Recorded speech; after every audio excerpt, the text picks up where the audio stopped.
یہ بے خبر نجومی تمہیں کیا بتائیں گے، یہ بے خبر نجومی تمہیں کیا بتائیں گے، کل کیا ہونے والا ہے وہ قرآن میں پڑھو۔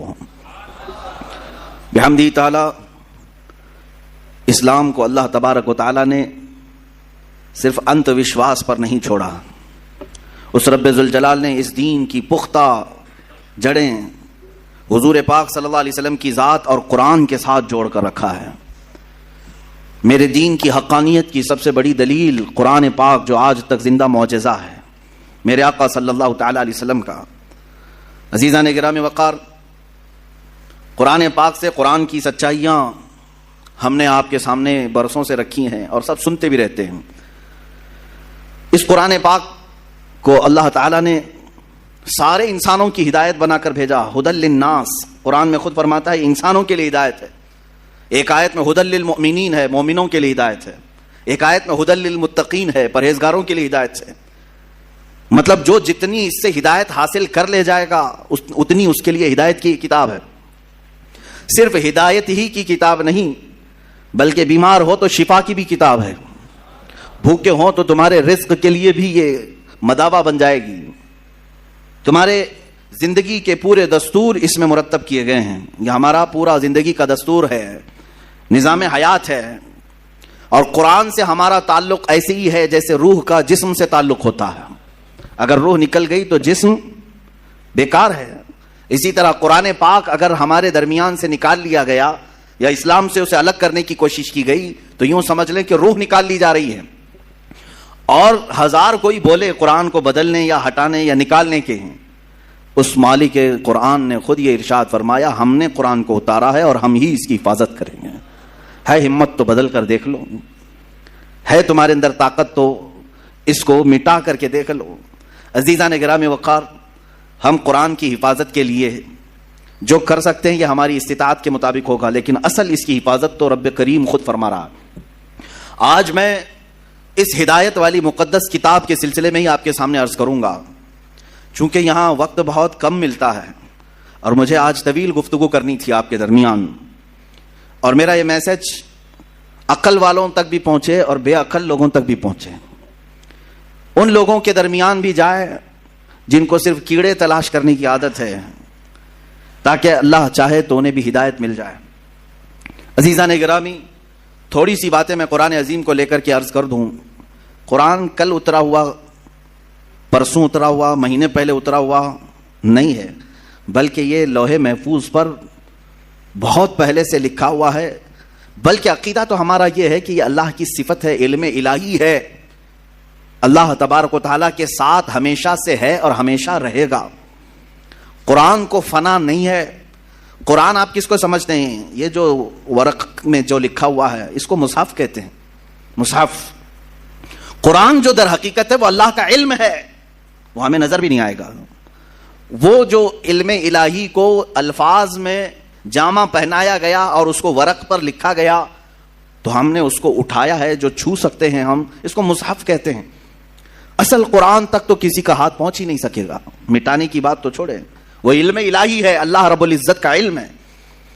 قرآن عظیم کو اللہ تبارک و تعالیٰ نے نازل فرمایا اس رسول پاک کے قلب اطہر پر جو کائنات کے سب سے اعلیٰ افضل رسول ہیں، افضل انسان ہیں، اشرف الرسل ہیں، میرے رب ذوالجلال کے سب سے پیارے حبیب ہیں۔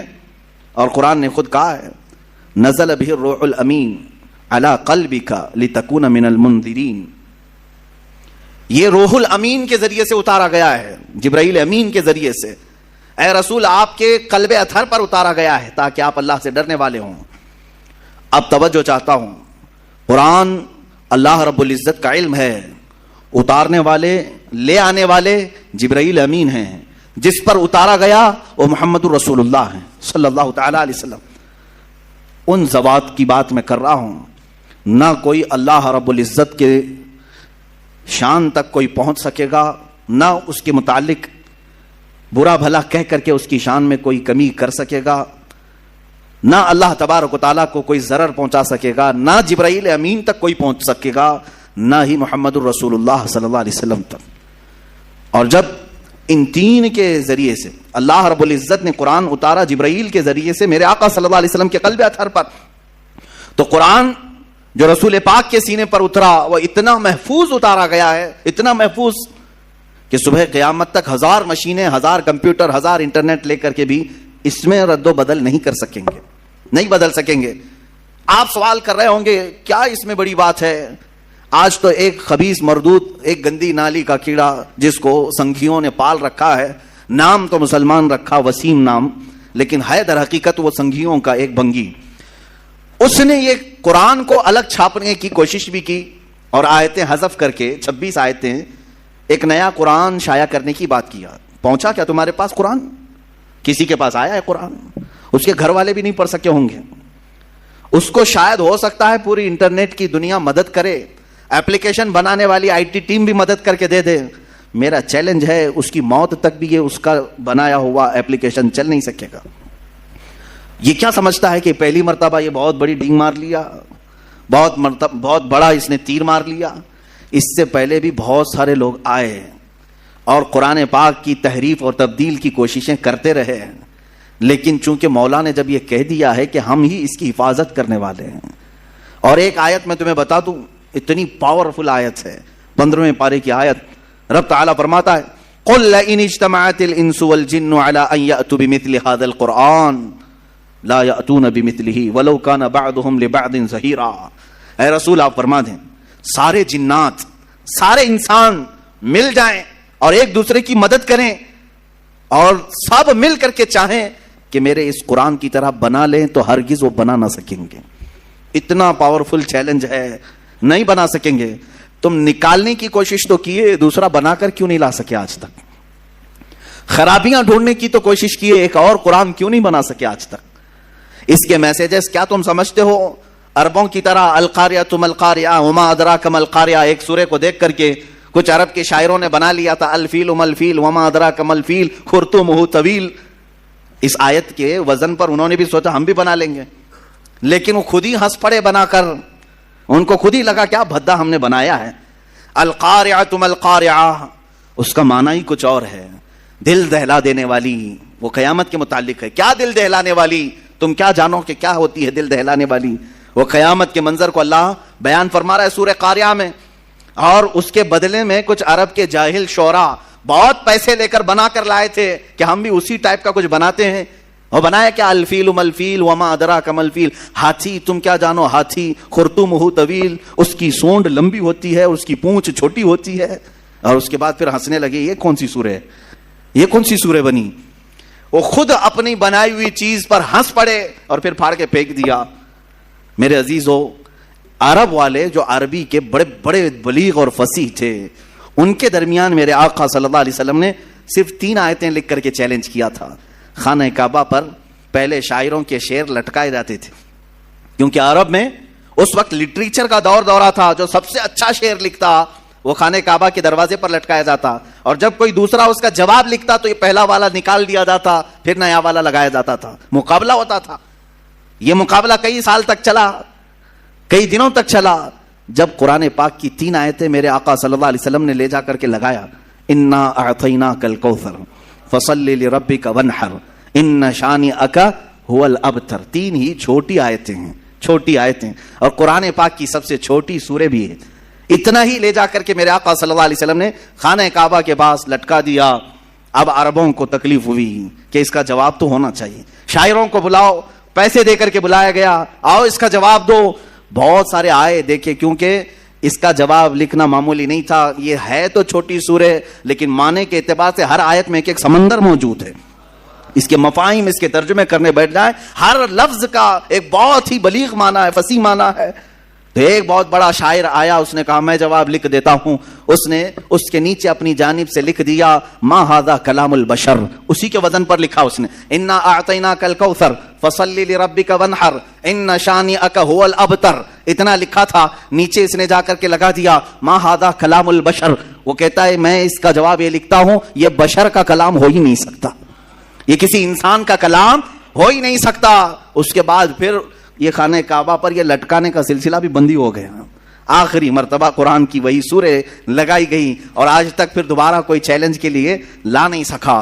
عزیزان گرامی، میں تم سے یہ کہنا چاہتا ہوں کہ تمہارے ہاتھوں میں جو قرآن مقدس ہے اس کو معمولی نہ سمجھو. یہ اللہ رب العزت کی سب سے اخیر میں آنے والی کتاب، سب سے عظیم اسباق لی ہوئی کتاب، جس کے اندر اللہ نے زمانے ماضی کے قصص بھی بیان کیے، احکام شرعیہ بھی بیان کیے، آنے والے حالات بھی بیان کیے، تمہاری زندگیوں کی کامیابیوں کے راز بھی بیان کیے، لوگوں کے تباہ ہونے کے اسباب بھی بیان کیے، لوگوں کے معاشی حالات کیسے صحیح ہوں اس کے طریقے بھی بیان کیے، تمہارے اخلاق کیسے درست ہوں یہ تمام نکات بھی بیان کیے. یہ قرآن پاک ذخیرہ ہے علوم کا. میں نے اس سے قبل شاید 1 سال پہلے قرآن مقدس کے متعلق تقریباً بہت ساری چیزیں گھیر کر کئی علوم کو بیان کیا تھا کہ سائنس کی کتنی فیکلٹیز اس کے اندر سے نکلتی ہیں. ایمبریالوجی کو قرآن پاک سے بتایا گیا ہے. بچہ پیدا ہونے کے جو یعنی مراحل ہوتے ہیں 9 مہینے، آج جا کر ڈاکٹروں نے جو بتایا ہے، پہلے نطفہ ہوتا ہے، پھر علقہ ہوتا ہے، پھر مضغہ ہوتا ہے، یہ کس طرح سے بنتا ہے، پروسیس کیا ہے، قرآن پاک نے ایمبریالوجی کا پورے تھیسس اس میں بیان کر دیے تفصیل کے ساتھ. علم نباتات، علم جمادات، علم فلکیات، علم ارضیات، علم نجوم، تمام چیزوں کو قرآن نے گھیرا ہے. ہر علم کا کوئی نہ کوئی حصہ اس میں تمہیں ملے گا. اور رہی بات میتھمیٹکس کی، اللہ اکبر، پورے قرآن کی آیتیں میتھ سے ایسی جوڑی گئی ہیں الگ الگ انداز سے. جس نے قرآن کو دیکھا ہے اس نے ویسی تشریح بھی کی ہے. جانتے ہیں آپ، یہ 1400 سالوں سے قرآن دنیا کی سب سے زیادہ پڑھی جانے والی کتاب ہے. یا میرا تجزیہ نہیں ہے، انٹرنیٹ پر موجود بڑے بڑے ماہرین جو دنیا کا سروے کرتے ہیں انہوں نے یہ نکال کر کے بیان کیا ہے کہ سب سے زیادہ آج دنیا میں جو کتاب پڑھی جاتی ہے وہ صرف قرآن پاک ہے. اور قرآن کا لفظی معنی بھی یہی ہوتا ہے جس کو کثرت سے پڑھا جاتا ہو، کثرت سے پڑھا جاتا ہو. یہاں آپ مجھے بتاؤ، جتنے بھی مسلمان ہیں، ہو سکتا ہے ان میں سے کسی نے قرآن ختم نہ کیا ہو، حالات ایسے آ گئے ہوں، لیکن کچھ بھی ہو، بغیر قرآن کے میں سمجھتا ہوں کوئی مسلمان ہی نہیں رہتا. قرآن پاک میں کلمہ طیبہ بھی ہے، لا الہ الا اللہ محمد الرسول اللہ. اگر وہ اتنا بھی پڑھتا ہے تو گویا کہ قرآن کی 2 آیتیں اسے معلوم ہیں. اگر وہ نماز پڑھتا ہے، سورہ فاتحہ آتی ہے، اس کا مطلب ہے وہ قرآن پڑھتا ہے. قل هو اللہ احد اس کو آتی ہے، اس کا مطلب ہے وہ قرآن پڑھتا ہے. انا اعطیناک الکوثر اسے آتی ہے، اس کا مطلب ہے وہ قرآن پڑھتا ہے. اتنا قرآن پڑھنے والے تم کروڑوں مسلمانوں کو دیکھو گی، کروڑوں مسلمان ہیں. ان کے علاوہ کچھ وہ مسلمان ہیں الحمدللہ جن کو اللہ تعالیٰ نے یہ توفیق بخشی ہے، کوئی 3 دن میں ایک ختم قرآن کرتا ہے، کوئی ہفتے میں ختم قرآن کرتا ہے، کوئی مہینے میں ختم قرآن کرتا ہے، کوئی سال میں ختم قرآن کرتا ہے. کئی تو ایسے ہیں جو دن میں ختم قرآن کرتے ہیں. اور اللہ تعالیٰ نے ایسے چند اشخاص کو بھی پیدا کیا. صرف امام اعظم ابو حنیفہ رضی اللہ تعالیٰ عنہ رمضان المبارک میں 61 ختم قرآن کیا کرتے تھے، دن میں 1، رات میں 1، اور پورے رمضان کی تراویح میں 1. اس طرح سے تقریباً 61 قرآن آپ کے ختم ہوتے تھے. یہاں تک کہ روایات میں بتایا گیا ہے جہاں امام اعظم ابو حنیفہ آرام فرما رہے ہیں، جہاں آپ کی قبر ہے آج بغداد میں، اس جگہ پر آپ نے 4000 ختم قرآن کیے ہیں. قرآن کو سب سے زیادہ پڑھا جاتا ہے دنیا میں، سب سے زیادہ پڑھا جاتا ہے. میں آپ کو ابھی ماضی قریب کا ایک واقعہ بتا دوں. قرآن پاک میں ہونے والے، مشغول ہونے والے ایسے بزرگ ہیں. بہرحال میں کٹ کرتا ہوں اس واقعے کو، پھر کبھی مجھے کچھ زیادہ طویل گفتگو کرنی ہے کیونکہ دلائل کی روشنی میں آج عرض یہ کرتا ہوں کہ اللہ تعالیٰ نے اس کو یاد کرنے کے لیے بھی آسان بنایا، صرف پڑھنے کے لیے نہیں، یاد کرنے کے لیے بھی آسان بنایا. ہم نے وہ بچے بھی دیکھے ہیں جن کو 2 اور 2 کیا ہوتا ہے یہ نہیں معلوم، لیکن پورا قرآن یاد رہتا ہے. حافظ قرآن ہے. حافظ قرآن ہونے کے لیے کسی سید زادے کا ہونا ضروری نہیں، پٹھان کے بیٹے کا ہونا ضروری نہیں، شیخ کے بیٹے کا ہونا ضروری نہیں. وہ ایک کسان کا بیٹا بھی چاہے تو قرآن حفظ کر سکتا ہے. قرآن پاک کا وہ حافظ ہوتا ہے، اور یہ اللہ کی عطا ہے. میرے عزیزو، قرآن کا یہ معجزہ تو دیکھیں، اپنے غیروں کے سینے میں بھی اترتا ہے. کئی پنڈتوں کے بچے بھی قرآن پڑھے ہوئے ہیں، وہ اگرچہ دسیسہ کاری کے لیے، اختلافات پیدا کرنے کے لیے یا عیب ڈھونڈنے کے لیے، لیکن یاد کر لے جاتے ہیں قرآن کو. اپنی کتاب یاد نہیں کر پاتے لیکن قرآن یاد ہوتا ہے. قرآن یاد ہوتا ہے. کہاں سے یاد کریں گے؟ 10 12 کتابیں ایسی ہیں کہ ان کے سب نسخے الگ ہیں. یہاں کے بازار میں الگ ملتی، وہاں کے بازار میں الگ ملتی ہے. کون سی یاد کریں گے؟ ادھر کی یاد کریں، ادھر کی یاد کریں. لیکن قرآن کا ایک معجزہ ہے، امریکہ میں بھی اٹھاؤ تو وہی قرآن ملے گا، ہندوستان میں اٹھاؤ وہی قرآن ملے گا، سعودی میں اٹھاؤ وہی قرآن ملے گا، پاکستان میں اٹھاؤ وہی قرآن ملے گا، جو الحمدللہ سے شروع ہوتا ہے اور والناس پہ ختم ہوتا ہے. الحمدللہ یہ قرآن پاک کا معجزہ ہے، ترتیب کے ساتھ آج تک محفوظ ہے. میرے عزیزو، اس کی حفاظت کرنے پر اللہ تعالیٰ نے جن لوگوں کو مقرر کیا وہ ایسے علماء، مفسرین، محدثین ہیں. اللہ اللہ. کئی مفسرین ایسے ہیں جو اس کی تفسیر کیے. کچھ تفسیریں ایسی ہیں جو صرف اور صرف اس کے نحوی معنی کو بیان کیے. کچھ لوگوں نے تفسیر لکھی جو اس کے صرفی معنی کو بیان کیے. گاڑا ہو رہا ہوگا, بس سنتے چلو. کچھ مفسرین ایسے ہیں جو اس میں سے واقعات جتنے ان کی تفسیر کیا. کچھ مفسرین ایسے ہیں جو ان میں آیات احکام کے ہیں, حلال حرام کیا کیا جائز ناجائز, صرف ان آیات کی تفسیر کیا. اس طرح سے جانتے ہیں تقریباً ابھی دنیا میں 1000 سے زیادہ تفسیریں پائی جاتی ہیں. 1000 سے زیادہ تفسیریں پائی جاتی ہیں. الگ الگ انداز کی تفسیریں کی گئی ہیں. ہر ایک نے جس نظر سے قرآن پاک کو دیکھا اس نظر سے وہ تفسیر کرتے گئے. اور مفسرین کی تعداد بھی بے شمار. اتنا ہی نہیں میرے عزیزو, مفسرین, مفسر کس کو کہتے ہیں؟ جو قرآن کی خدمت پر لگا ہے, قرآن کو کھول کر لوگوں کے درمیان بیان کرتا ہے. ان میں مفسرین وہ بھی ہیں جنہوں نے آیتیں بھی گن کر رکھی ہیں. آیتیں ہی نہیں بلکہ اس کے اندر موجود پورے حروف بھی گن کر کے رکھے ہیں. صرف حروف ہی نہیں, بعض مفسرین وہ ہیں جو ان میں موجود نقطے بھی گن کر کے رکھے ہیں. یہ بھی گنا ہے کہ کتنی مرتبہ با آیا ہے, کتنی مرتبہ تا آیا ہے, کتنی مرتبہ یا آیا ہے, کتنی مرتبہ سین ہے, شین ہے. قرآن کے ہر حرف کو محفوظ کر کے رکھا ہے مفسرین نے. یہاں تک میں آپ کو بتاؤں, عقل حیران ہوتی, آج تک کسی کتاب پر اتنی خدمت نہیں ہوئی. ان مفسرین کی تربتوں پر لاکھوں سلام. انہوں نے یہ تک لکھ دیے کہ قرآن میں کتنے زبر ہیں, کتنے زیر ہیں اور کتنے پیش ہیں. یہ تک بھی لکھ دیا. زبر کی تعداد کتنی, زیر کی تعداد کتنی, پیش کی تعداد کتنی, سورے کتنے ہیں, یہ تو موٹی موٹی بات ہے, ہر ایک کو معلوم ہے. 114 سورے ہیں, 540 رکوع ہیں, 30 پارے ہیں, منزلیں 7 ہیں. یہ سب تو موٹی موٹی باتیں تقریباً مسلمانوں کو معلوم ہے. لیکن مفسرین نے اس کے نقطے, حروف, زبر, زیر سب جمع کر کے رکھ لیا. اب یاد کرنے کے لیے اتنی آسان اللہ نے بنایا. اللہ اکبر. کسی کو 3 سال میں یاد ہو رہا ہے قرآن, کسی کو 2 سال میں یاد ہو رہا ہے. آج بھی کئی ایسے لوگ ہیں جو کبھی 7 مہینے میں قرآن یاد کرتے ہیں. آپ کو پتا ہے بریلی کے تاجدار امام عشق و محبت اعلیٰ حضرت فاضل بریلوی رضی اللہ تعالیٰ عنہ عالم بھی تھے, قاری بھی تھے, محدث بھی ہیں, مفسر بھی ہیں. لکھنے والے نے کسی نے خط لکھا, حضرت مولانا حاجی حافظ و قاری احمد رضا خان صاحب. حافظ نہیں تھے آپ, حافظ نہیں تھے. خط آیا, شعبان کی 29ویں تھی. آپ نے دیکھا کہ میرے نام پر حافظ بھی اس نے لکھ دیا. لوگ اگر میرے بارے میں گمان کرتے ہیں کہ میں حافظ ہوں تو کیوں نہ حفظ شروع کروں. فرماتے ہیں کہ روزانہ پھر آپ نے قرآن اٹھایا اور فجر کے بعد تلاوت شروع کرتے. 1 پارہ تلاوت کرتے بلکہ یاد کر کے رات کو تراویح میں سنا دیتے. جب 30ویں تراویح آئی تو اعلیٰ حضرت حافظ قرآن بھی ہو چکے تھے. اللہ تعالیٰ نے ان کے سینوں کو کھول رکھا تھا. کوئی 1 مہینے میں حافظ قرآن ہوتا ہے. اچھا اور اوپر جائیں, امام اعظم ابو حنیفہ رضی اللہ تعالیٰ عنہ کے ایک شاگرد ہیں. ان کے ایک شاگرد ہیں, 2 شاگرد مشہور ہیں, امام ابو یوسف اور ایک امام محمد بن حسن شیبانی. یہ چھوٹے تھے جب امام اعظم کے پاس پڑھنے کے لیے آئے تھے, داڑھی مونچھ بھی نہیں تھی. امام اعظم ابو حنیفہ رضی اللہ تعالیٰ عنہ چھوٹے لوگوں کو قریب رکھنے سے تھوڑا سا بچتے تھے. کہتے کہ اور پڑھ کے آؤ, جب تھوڑی جوانی آ جائے تب میں درسگاہ میں بیٹھنا. امام محمد بہت بچپن میں ہی علم کے طلبگار تھے, شوق زیادہ تھا. آئے اور کہا کہ حضور آپ کی درسگاہ میں بیٹھنا چاہتا ہوں. امام اعظم نے دیکھا کہ یہ ہٹتا نہیں جاتا نہیں, تو ایک شرط لگا دیا. کہا بیٹا میں اسی کو پڑھاتا ہوں جو حافظ قرآن ہوتا ہے. کیا تو حافظ ہے؟ کہا نہیں حافظ تو نہیں. امام اعظم نے کہا کہ اس کو چھٹی کریں, حفظ کرنے میں جو زمانہ گزرے گا اس کے بعد آئے گا. امام محمد بن حسن شیبانی چلے گئے. یعنی دل میں بات تو رہی کہ درسگاہ میں بٹھایا نہیں, چلو ٹھیک ہے جا کر کے. پھر 8 دن کے بعد واپس دوبارہ آئے. امام اعظم ابو حنیفہ نے کہا پھر آ گئے تم, میں نے تمہیں بھیجا تھا. امام محمد بن حسن کہتے ہیں حضور پورا قرآن حفظ کر کے آیا ہوں. آپ نے 8 دن قبل کہا تھا اس 1 ہفتے میں میں حفظ قرآن کر کے آیا ہوں. یہ اللہ کا کلام ہے, وہ جس کے سینے میں چاہے اتار دے. اور یہ رب ذوالجلال کی عطا ہے. یہ تو میں دنوں کی تعداد بتا رہا ہوں, کوئی مہینے میں, کوئی 6 مہینے میں, کوئی سال, 3 سال, 8 دن. مولا اگر چاہے تو منٹ میں بھی کسی کے سینے میں اتارے.